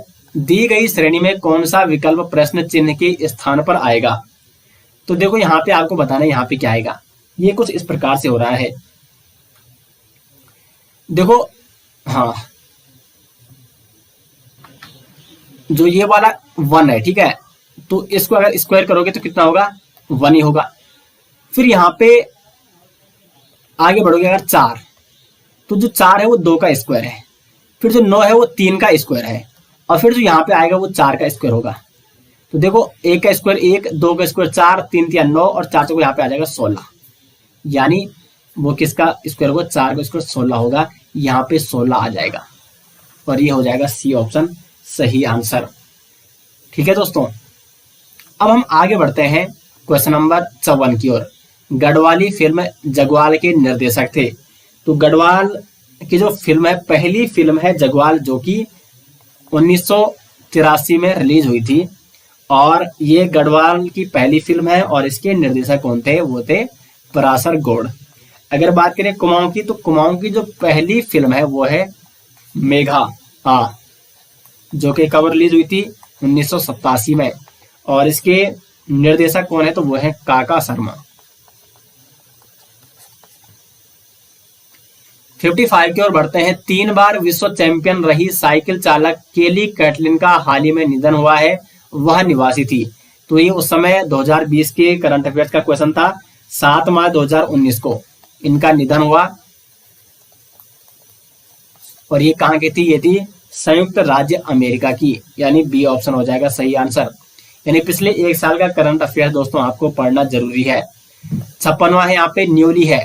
तो न्योली यहाँ पे क्या है दोस्तों, न्योली है एक वनगीत, ए ऑप्शन हो जाएगा सही आंसर। 57वां है, ये उत्तराखंड का ही वनगीत है, ठीक है, न्योली। 57 है, शिक्षा प्रशिक्षण एवं स्वास्थ्य पर किया गया व्यय कहलाता है।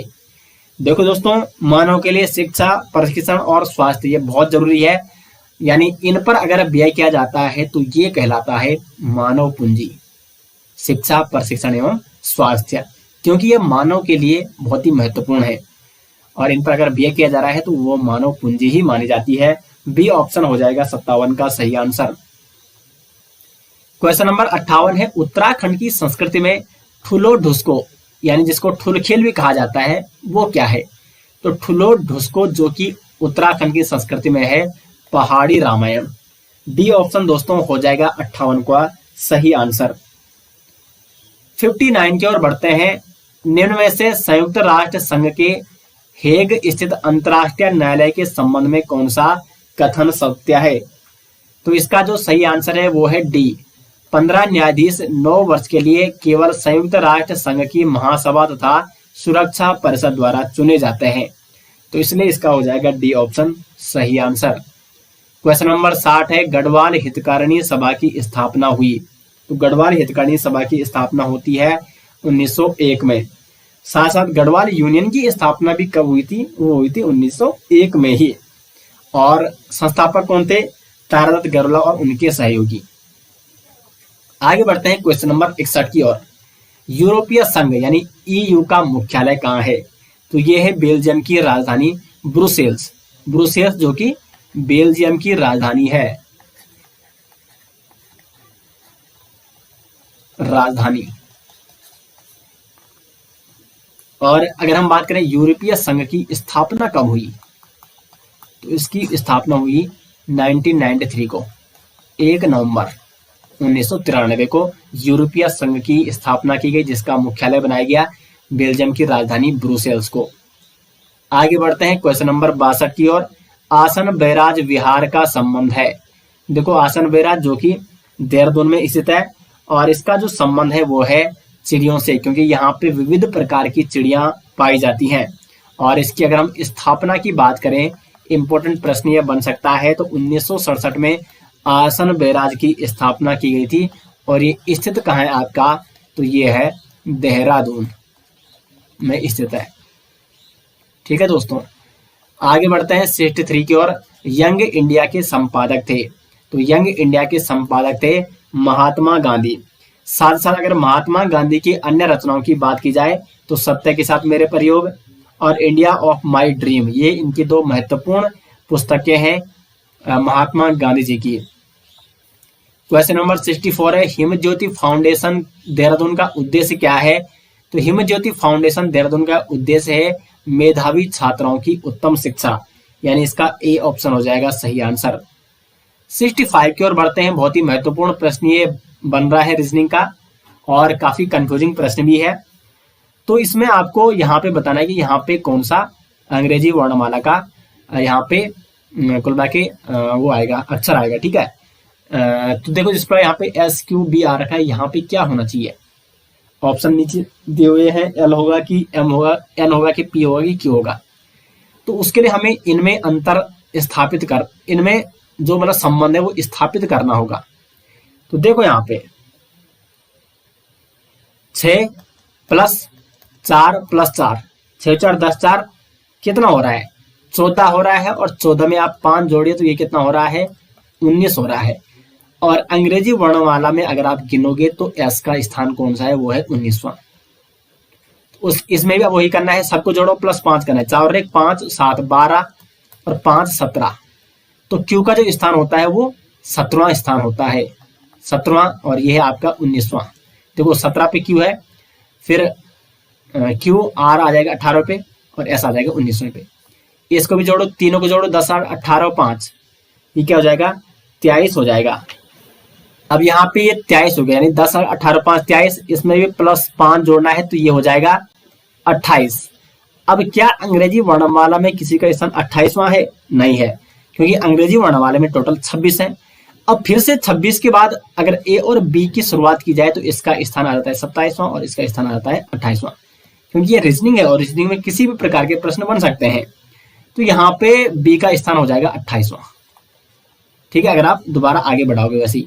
यहाँ पे देखो 5 5 10 2 12, 5 17, 17वां स्थान किसका है? Q का है, तो यहाँ पे Q होगा, यानी इसका हो जाएगा दोस्तों D ऑप्शन सही आंसर 65 का। 66 की ओर बढ़ते हैं। उत्तराखंड में राजस्व पुलिस व्यवस्था लागू की गई थी। तो उत्तराखंड में जो राजस्व पुलिस व्यवस्था लागू हुई वो हुई 1874 में, और 1874 में तत्कालीन कमिश्नर कौन थे कुमाऊं के? वो थे हेनरी रैमजे। Henry Ramsay. वैसे अगर दोस्तों बात की जाए कि पटवारी पद का सृजन उत्तराखंड में किसके द्वारा किया गया था, तो कुमाऊं कमिश्नर ट्रेल द्वारा 1819 में, और उस समय उन्होंने 9 पटवारी पदों का सृजन किया था। लेकिन राजस्व पुलिस व्यवस्था स्थायी रूप से जो लागू हुई मानी जाती है वो 1874 से हुई मानी जाती है, हेनरी रैमजे के कार्यकाल से। 67 है, राम महेश और मोहन बैडमिंटन खेलते हैं, महेश रमेश था प्रमोद टेनिस खेलते हैं, और महेश रमेश था राम शतरंज खेलते हैं। कौन शतरंज तथा बैडमिंटन खेलता है परंतु टेनिस नहीं? इस पे आपको क्या करना है, पहले यहाँ पे बैडमिंटन लिख दिया, फिर आगे लिख दिया यहाँ पे टेनिस, और यहाँ पे लिख दिया शतरंज। 1 मिनट के अंतर्गत आप इसको सॉल्व कर सकते हो। शतरंज, देखो बैडमिंटन कौन कौन खेलते हैं? राम महेश और मोहन बैडमिंटन खेलते हैं, तो यहाँ पे लिख दिया राम महेश और मोहन। टेनिस कौन कौन खेलते हैं? तो महेश रमेश था प्रमोद। एक तो महेश भी खेलते हैं टेनिस, रमेश भी खेलते हैं, और प्रमोद भी खेलता है। और अब देखो महेश रमेश था, राम क्या खेलते हैं? शतरंज खेलते हैं, तो राम यहाँ पे शतरंज भी खेलता है। उसके बाद महेश भी खेलता है और रमेश भी खेलता है, महेश भी खेलता है और रमेश भी खेलता है। अब हमें ये बताना है कौन शतरंज था बैडमिंटन खेलता है परंतु टेनिस नहीं। तो इसमें देखो राम बैडमिंटन भी खेल रहा है और शतरंज भी खेल रहा है, लेकिन ये टेनिस नहीं खेल रहा है। कहीं पे है नाम राम का? नहीं है, तो इसलिए डी ऑप्शन हो जाएगा सही आंसर। राम बैडमिंटन खेलता है और शतरंज भी खेलता है, लेकिन टेनिस नहीं खेलता है, तो वो टेनिस नहीं खेलता है। डी ऑप्शन हो जाएगा। उसके बाद 68 है, यहाँ पे छांगलेस की प्रशस्ति प्राप्त हुई थी। तो छांगलेस की जो प्रशस्ति प्राप्त हुई थी वो हुई थी लाखा मंडल से। लाखा मंडल जो कि कहाँ स्थित है? देहरादून में। और छांगलेस जो राजवंश था, इसको माना जाता है कि 5वीं सदी के आसपास का ये राजवंश था। और छांगलेस इस वंश का लगभग कौन सा राजा था? तो वो था 8वां राजा। इससे पहले 7 राजा और हो चुके थे। तो देहरादून के लाखा मंडल से छांगलेस की प्रशस्ति प्राप्त होती है। साथ साथ इसी लाखा मंडल से दोस्तों राजकुमारी ईश्वरा का शिलालेख भी प्राप्त होता है। राजकुमारी ईश्वरा जिनका संबंध था सिंहपुर के यदु राजवंश से। हिस्ट्री मैंने आपको काफी डिटेल्स में ये सारे टॉपिक कंप्लीट करा रखे हैं, वहीं से प्रश्न पूछे गए हैं। अब ये एक महत्वपूर्ण प्रश्न बन चुका है रीजनिंग का, ये दी गई आकृति में कितने वर्ग हैं। इसके मैं बेस्ट शॉर्ट ट्रिक आपको बता रहा हूं। अगर यहाँ पे वर्ग दिया है और उसके अंतर्गत बहुत सारे वर्ग हैं, वो आपको कलेक्ट करने हैं। तो सिंपल सा तरीका क्या है, आपको यहाँ पे गिनने हैं, इधर कॉलम और इधर भी गिनिए, ठीक है। यहाँ पे देखो 1 2 3 4 यहाँ पे हैं, ठीक है। और फिर उसके बाद आपको क्या करना है दोस्तों, यहाँ पे सामने लिखना है 1 2 3 4, प्रत्येक का स्क्वायर आपको लिखना है और प्रत्येक को प्लस कर देना है। तो 1 कम 1 प्लस 2 4 प्लस 3 3 9 प्लस 4 4 16। तो ये बन रहा है 4 1 5 9 5 14 16 30। तो कुल मिला के इसका आंसर आ जाएगा 30। ट्रिक क्या है कि मतलब आपको ये गिनना है कॉलम, ठीक है। 1 2 3 4 और इधर भी उतने ही होने चाहिए, ठीक है। मतलब देखो 1 2 3 4, क्योंकि वर्ग है, वर्ग में क्या होता है, चारों भुजा समान होती है। इधर से गिनोगे तो 1 2 3 4, इधर से गिनोगे तो 1 2 3 4। तो कुल मिला के सीधा आपको 1 2 3 4 लिखना है इस प्रकार से। अगर 5 हो तो 5 तक लिखते हैं, 6 हो तो 6 तक लिखते हैं। इनको मतलब प्लस करना है और मतलब सबका स्क्वायर भी लगाना है सब पे, और तब जितना आंसर आएगा वो आपको स्क्वायर करके जोड़ना है, और इसका आ गया 30। क्वेश्चन नंबर 70 है, यूनेस्को द्वारा फूलों की घाटी को विश्व धरोहर घोषित किया गया था। कब किया गया था? 2005 में यूनेस्को ने फूलों की घाटी को विश्व धरोहर घोषित। फूलों की घाटी की अगर बात की जाए तो इसकी स्थापना होती है 1982 में, और ये उत्तराखंड का सबसे छोटा राष्ट्रीय उद्यान है। स्थित कहाँ है? तो ये स्थित है आपका चमोली में। और इसकी खोज की बात अगर की जाए तो 1931 में फ्रैंक स्मिथ द्वारा इसकी खोज की गई थी, और स्कंद पुराण में इसे क्या कहा गया है? नंद कानन कहा गया है। और 2005 में इसको यूनेस्को द्वारा विश्व धरोहर स्थल घोषित किया गया। 71 की ओर बढ़ते हैं। A B C D E और F, ये 6 गांव हैं। F D के पश्चिम में है। अब देखो इतना पढ़ना भी क्या है, इसको सीधे यहीं से सॉल्व कर देते हैं। F D के पश्चिम में 1 किलोमीटर दूर है। F है D के पश्चिम में। तो देखो मैंने आपको डायरेक्शन बताया था, एक बार इधर डायरेक्शन खींच लेते हैं, ठीक है। ये पूर्व है, ये पश्चिम है, ये उत्तर है और ये दक्षिण है। तो F है वो D के पश्चिम में, माना D अगर यहाँ पे है तो F इसके पश्चिम में, यानी यहाँ पे F। अब देखो मतलब इनके संबंध में और कौन सा यहाँ पे F और D का संबंध, क्योंकि तभी देखो हमें ये पता चल गया, तो इन्हीं के बेस पे हमें लगाना है। तो यहाँ पे अभी BE दिया है, इसको बाद में करेंगे। A दिया है, CA दिया है, यहाँ पे आ गया आपका D। D A के दक्षिण में 1 किलोमीटर दूर है। जो D है वो A के भी किसमें है? दक्षिण में है। तो दक्षिण इधर है, यानी A कहाँ होगा? ऊपर होगा, यानी A यहाँ होगा, और A के दक्षिण में D है 1 किलोमीटर, सब में 1 किलोमीटर का फासला है। तो हमारे पास 3 आ गए, ADF। तो A का संबंध देखो, A का संबंध किससे? ये है, इससे है। C A के पूर्व में 1 किलोमीटर दूर है। तो जो C है वो A के पूर्व में है। पूर्व किधर होता है? इधर है ना पूर्व। तो ये C A के पूर्व में 1 किलोमीटर दूर है। हमारा C भी आ चुका हमारे पास। अब आप कीजिए C किस में है? अब देखो A इसमें भी अभी, ठीक है, इसको भी सॉल्व कर लेते हैं। A के उत्तर में 2 किलोमीटर दूर है। जो ए है वो ई के उत्तर में है, उत्तर ये है ना, तो ए ई के उत्तर में 2 किलोमीटर दूर है, तो 1 किलोमीटर तो ये हुआ और 1 किलोमीटर यहाँ पे ई, यानी ए है जो ई के उत्तर में, ई के उत्तर में, उत्तर ये है ऊपर देखो, तो 1 किलोमीटर यहां से ये है और एक ये है, 2 किलोमीटर दूर है ए। अब बचा कौन, तो बचा ये वाला जो बी है वो ई के पूर्व में है, तो ई के पूर्व में है बी। अब क्वेश्चन क्या है यहाँ पे कि कौन से 3 गांव एक रेखा में है, तो ए डी और ई, ये तीनों गांव आगे एक ही रेखा में, तो ए डी ई किस में है, बी ऑप्शन में है, तो इसका हो जाएगा दोस्तों बी ऑप्शन 71 का सही आंसर। आगे बढ़ते हैं 72। वीडियो बहुत बड़ी हो गई दोस्तों, थक भी लग गई, लेकिन कंप्लीट 100 क्वेश्चन आपको कराने हैं और वो आपको आज ही कराने हैं, क्योंकि ऐसे में बड़े मतलब अच्छा लगता है जब कंप्लीट 100 क्वेश्चन यहाँ पे सोल्व हो चुके हैं, और पार्ट्स में ये अच्छा नहीं लगता है। 72 है, भेंकल ताल एवं ब्रह्मताल दर्शनीय स्थल स्थित है, तो जो भेंकल ताल और ब्रह्मताल है ये है आपके चमोली में।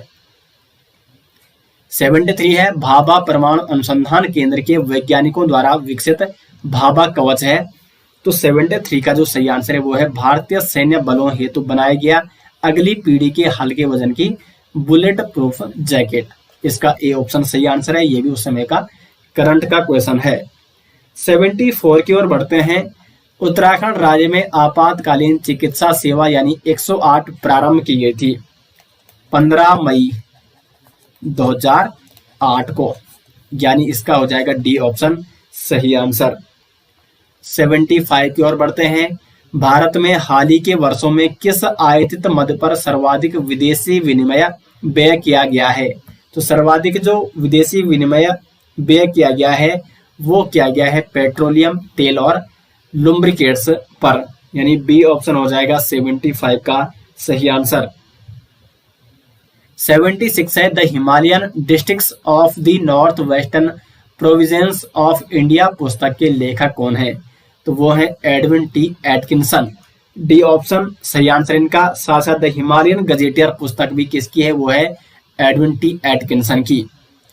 77 की ओर बढ़ते हैं। विश्व व्यापार संगठन निम्नलिखित में से किस संगठन का उत्तराधिकारी है, तो जो विश्व व्यापार संगठन है इसकी स्थापना 1995 को हुई थी यहाँ पे, और ये किसका उत्तराधिकारी है, तो यह यहाँ पे general agreement on trade and tariff, यानी ए ऑप्शन हो जाएगा सही आंसर।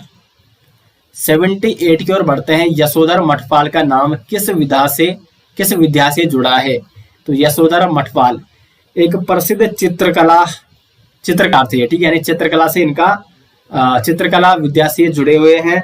और साथ ही साथ दोस्तों यशोधर मठपाल जो कि एक प्रसिद्ध पुरातत्वविद भी रह चुके हैं उत्तराखंड के। यशोधर मठपाल जिनका जन्म 1939 में अल्मोड़ा में हुआ था।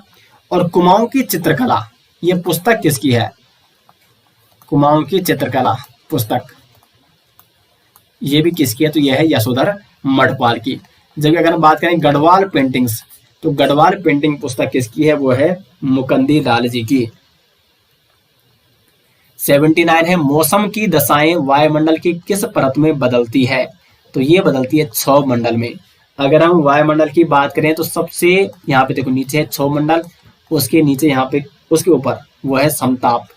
समताप मंडल में ही ओजोन परतें देखने को मिलती है, ओजोन गैसें देखने को मिलती है। तो ओजोन गैस या ओजोन परत किस मंडल में पाई जाती है, इसी यानी समताप मंडल में पाई जाती है। उसके बाद यहाँ पे मध्य मंडल है, और उसके बाद ऊपर बढ़े तो यहाँ पे आयन मंडल है, और आयन मंडल के ऊपर हो गया बहिर्मंडल, ठीक है। आयन मंडल में उल्का पिंड की घटनाएं भी होती हैं। समताप मंडल में ओजोन परत और क्षोभ मंडल में वायुमंडल की जो मौसमी दशाएं होती हैं।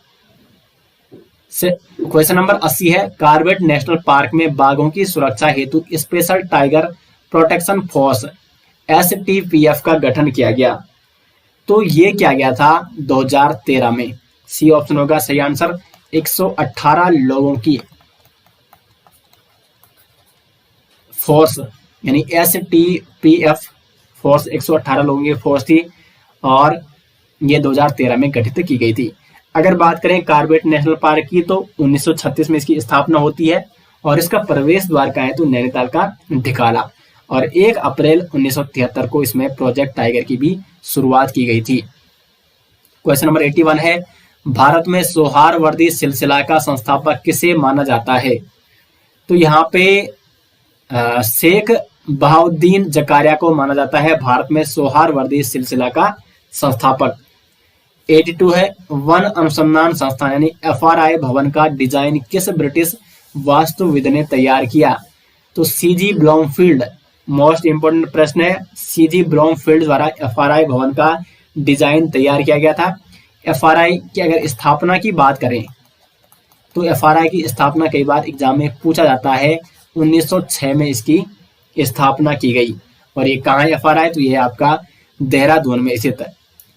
क्वेश्चन नंबर 83 रीजनिंग का एक और प्रश्न, 3 के विपरीत फलक में कौन सा अंक है? ये फांसी वाले क्वेश्चन मैंने आपको करा रखे हैं रीजनिंग में। तो देखो यहाँ पे पहले आपको साधारण पासा और जो स्टैंडर्ड पास है वो आपको देखना है। तो यहाँ पे देखो अगर 7 आता है जोड़, तीनों फलकों में से 2 आपको जोड़नी है। तो देखो यहाँ पे किसमें जोड़ा? 4 3 7, ये जुड़ रहा है, यानी ये सामान्य पासा है। तो सामान्य पासा में क्या होता है, अब आपको कोई एक कॉमन नंबर लेना है। तो हम यहाँ पे 3 को कॉमन नंबर लेते हैं, 3 को ले लिया और 3 के आप क्या घूमिए, क्लॉकवाइज घूमिए, क्लॉकवाइज। तो 3 के बाद आ रहा है 2 और 2 के बाद आ रहा है 4। अब यहाँ पे लो 3 कॉमन नंबर, 3, ये मैं इसको मैं फर्स्ट पासा रखता हूँ A पासा और इसको मैं B पासा मान रहा हूँ। तो A पासा की स्थिति ये है और B पासा की स्थिति। 3 कॉमन नंबर, क्लॉकवाइज घूमो। तो 3 के बाद आ रहा है 5, 5 के बाद आ रहा है 1, यानी 2 के विपरीत 5 है, 4 के विपरीत 1 है। तो 1 2 3 4 5, तो बचा क्या? सिर्फ 6 बचा, यानी 3 के विपरीत, देखो 3 के विपरीत 3 तो हो नहीं सकता है, 3 के विपरीत क्या हो जाएगा? 6 हो जाएगा। इसका हो जाएगा A ऑप्शन सही आंसर। पासे वाली वीडियो मैंने काफी डिटेल्स में बहुत सारे क्वेश्चन इस प्रकार के आपको सॉल्व करा रखे हैं। 84 है, कत्यूरी शासकों की राजभाषा, तो वो है संस्कृत। C ऑप्शन हो जाएगा सही आंसर। 85 की ओर बढ़ते हैं, वह नगर जहां अक्टूबर 2019 में चीनी राष्ट्रपति शी जिनपिंग व भारतीय प्रधानमंत्री नरेंद्र मोदी की वार्ता हुई थी, तो वो है मामल्लपुरम, जो ये कहाँ स्थित है? तमिलनाडु में। करंट का क्वेश्चन था उस समय का, यानी पिछले 1 साल का करंट अफेयर्स आपको सेंटर यानी इंडिया, ठीक है, इंडियन करंट अफेयर्स पिछले 1 साल का आपको पढ़ना पड़ेगा। 86 का है, उत्तराखंड राज्य वृक्ष। तो उत्तराखंड का जो राज्य वृक्ष है वो कौन सा है? वो है बुरांस। और इसका अगर वैज्ञानिक नाम की बात करें तो रोडेडेंड्रॉन आर्बोरियम इसका वैज्ञानिक नाम है। राज्य पशु की बात करें तो वो है कस्तूरी मृग, और राज्य पक्षी कौन है? मोनाल, और राज्य पुष्प कौन है? वो है ब्रह्मकमल। ठीक है, राज्य वृक्ष कौन है? वो है बुरांस। 87 है, तथ्यों को उनकी समानता तथा सादृश्यता के अनुसार समूहों में क्रमबद्ध करने की प्रक्रिया क्या कहलाती है? तो यहाँ पे ये प्रक्रिया कहलाती है वर्गीकरण। B ऑप्शन हो जाएगा 87 का सही आंसर। 88 है, देघाट में उद्योग मंदिर आश्रम की स्थापना की गई थी। तो देघाट में उद्योग मंदिर की जो स्थापना की गई थी ज्योतिराम कांडपाल जी द्वारा। ज्योतिराम कांडपाल से संबंधित एक बहुत ही अन्य महत्वपूर्ण तथ्य यह है कि दांडी यात्रा जो कि महात्मा गांधी जी द्वारा शुरू की गई थी, तो महात्मा गांधी की दांडी यात्रा में उत्तराखंड के 3 व्यक्तियों ने हिस्सा लिया था। उनमें से एक थे ज्योतिराम कांडपाल, दूसरे थे भैरवदत्त जोशी और तीसरे थे गोरखवीर खड़क बहादुर। तो ये तीनों नाम आपको नोट करने हैं। क्वेश्चन नंबर 89 है, बंदी प्रत्यक्षीकरण लेख जारी किया जाता है। तो बंदी प्रत्यक्षीकरण लेख एक रिट जो कि जारी की जाती है व्यक्ति को न्यायालय के सामने प्रस्तुत करने के लिए। तो A ऑप्शन हो जाएगा यहाँ पे 89 का सही आंसर। इसको हेबियस कार्पस भी कहते हैं, बंदी प्रत्यक्षीकरण को। पॉलिटी में मैंने आपको कंप्लीट रिटों के बारे में भी पढ़ा रखा है। क्वेश्चन नंबर 90 है, उत्तराखंड का जड़ी बूटी विकास शोध संस्थान स्थित है। तो ये है आपका गोपेश्वर में स्थित उत्तराखंड जड़ी बूटी विकास शोध संस्थान, जिसकी स्थापना 1989 में हुई थी और ये कहाँ है? चमोली के गोपेश्वर में स्थित है। 91 है, भारत में राष्ट्रीय वन नीति लागू की गई थी। तो भारत में जो स्वयं भारत सरकार द्वारा पहली वन नीति लागू की गई थी 1952 में, लेकिन जो सबसे पहली नीति है भारत में राष्ट्रीय वन नीति, पहली नीति, ठीक है, भारत की पहली वन नीति जो लागू की गई थी वो अंग्रेजों द्वारा 1894 में लागू की गई थी। और उसके बाद भारत सरकार द्वारा जो पहली वन नीति बनाई गई 1952 में। तो ए ऑप्शन हो जाएगा इसका सही आंसर।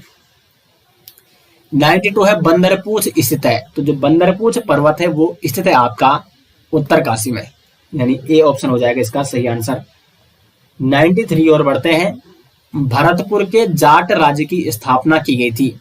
तो भरतपुर का जो जाट राज्य है उसकी स्थापना की गई थी चूड़ामण और बदन सिंह द्वारा। सूरजमल इनके बाद के हैं, ठीक है। तो चूड़ामण और बदन सिंह द्वारा भरतपुर के जाट राज्य की स्थापना की गई। 94 है काशीपुर उधम सिंह नगर में भारतीय प्रबंधन संस्थान की स्थापना की गई थी। अब देखो ये क्वेश्चन, अगर आपने भारतीय प्रबंधन संस्थान की स्थापना कब हुई ये अगर आपको ध्यान है, और साथ ही साथ इकोनॉमी का ये आपको ध्यान है कि पंचवर्षीय योजना 9वीं कब थी, 10वीं कब थी, 11वीं कब थी और 12वीं कब थी, तब आप इस क्वेश्चन को सही कर दोगे। क्योंकि उत्तराखंड की किसी बुक में आपको इस प्रकार से ये जरूर नहीं दिया होगा, लेकिन मैंने आपको इसकी स्थापना बता रखी है कि स्थापना जो भारतीय प्रबंधन संस्थान की स्थापना हुई थी 2011 में हुई थी।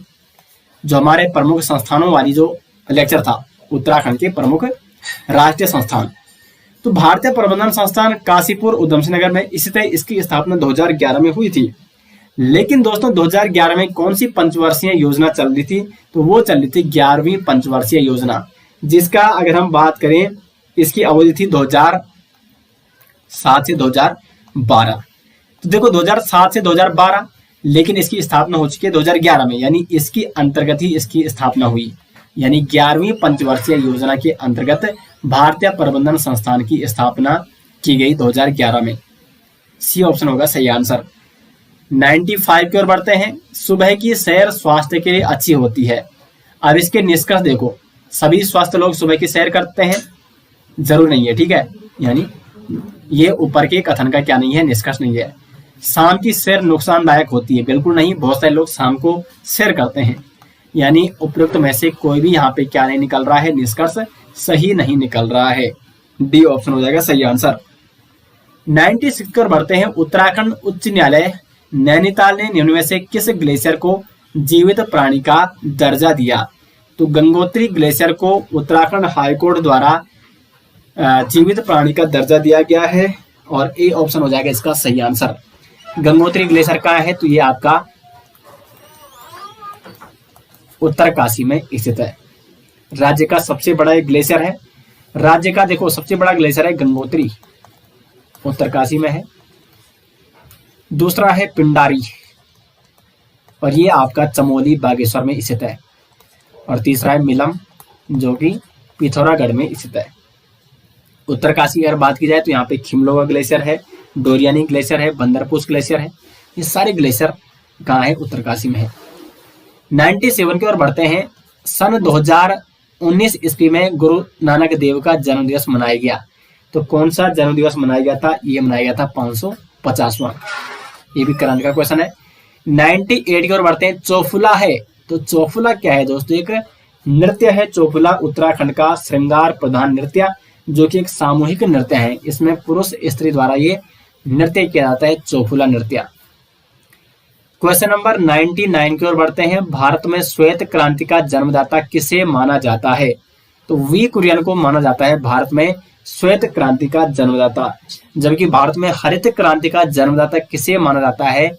तो एस स्वामीनाथन को। 99 का बी ऑप्शन होगा सही आंसर। क्वेश्चन नंबर 100 है, और ये आज के पेपर का लास्ट प्रश्न है। बछेंद्री पाल माउंट एवरेस्ट पर चढ़ी थी, तो ये चढ़ी थी 1984 में। अगर डेट पूछी जाती है तो 23 मई 1984 को माउंट एवरेस्ट पर चढ़ी थी बछेंद्री पाल। और ये पहली भारतीय महिला है, देश की पहली महिला है जो कि माउंट एवरेस्ट पर चढ़ी थी 1984 को। उसके बाद 1984 में ही इनको पद्मश्री कब मिला? 1984 में। और अर्जुन पुरस्कार कब मिला इनको? वो मिला था 1986 में। और उसके बाद दोस्तों 2019 में इनको पद्म भूषण पुरस्कार भी मिल चुका है 2019 में। तो ये भी आपको नोट करना है।